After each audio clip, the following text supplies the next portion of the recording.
All right, I'm going to do a movie review. Last night I watched that movie, The Bike Riders. It was supposed to come out sometime around Christmas, and then they delayed it till the summer. I'm really not sure why. I've seen a few reviews on it already, and I was interested in it. And I don't know any of the actors, and I think they probably did a good job pretending to be folks that rode motorcycles.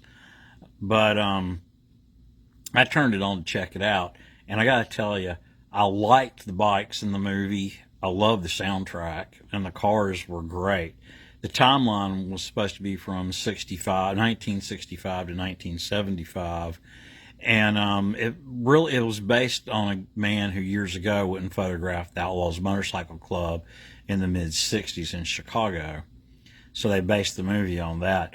The original book really doesn't have any dialogue or writing in it. It just has a lot of photos of the people riding their bikes and places they would go on them. The Bike Riders, to me, I'll say this, but this is my opinion only. Really, it missed the mark. It spans a 10-year period. It's the guy starts the club because he's sitting at home and he watches the movie The Wild Ones with Marlon Brando, which came out in the early 50s. And he's decided the group of people he hung out with and rode bikes with, they would form this club called the Vandals. And it takes off from there. But a thing that really got me about this movie is as it went into the late 60s and 70s, most of these guys are still riding panheads, and most of them are still dressing like people, I'd say, from the 1950s, which is incredibly wrong. 65 is the last year of the Harley Davidson panhead motor. Starting in 1966, Harley puts out the shovel head, and everybody's riding shovels because they're a faster bike. And this movie, to me, it gets it wrong. It totally gets it wrong. I remember the series Sons of Anarchy. I watched 2 episodes of that, and never again. It was terrible. And I watched this. They had a spinoff called The Mines about this motorcycle club of Mexican fellers, I guess, in Southern California. A couple episodes, I couldn't watch it anymore either. Hollywood really gets this wrong. They seem to do okay with the mob movies. They seem to do pretty good. The Godfather, Goodfellas, Charles Valachi, stuff like that. They do pretty good. But the biker films, they're not getting it right. They're not, as far as I'm concerned, they're not even close. Back in 1969, there was a movie called Hell's Angels on Wheels. No, I'm sorry, Hell's Angels 69. Of course, there's that one too. But even in both, Hell's Angels on Wheels is made in 66. Hell's Angels 69 is made in 1969. If you pay attention, nobody's riding FLHs. You'll see a couple, but nobody's riding panheads. The majority of them are riding shovels, not pans. They progressed. They changed with the times.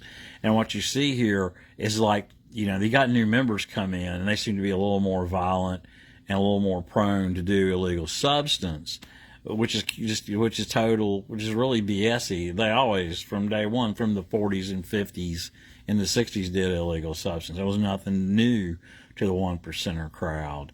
In my early years, I spent a lot of time in the one percenter world, and now I'm kind of in and out of it. And Hollywood just doesn't get it right. I mean, if I had to rate the movie from 1 to 10, I'd probably give it a 5. And that's just because I like the bikes and the soundtrack.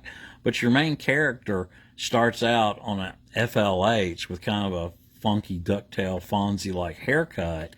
And then by the time he leaves the club around 71 or whatever, he's still wearing all the same stuff.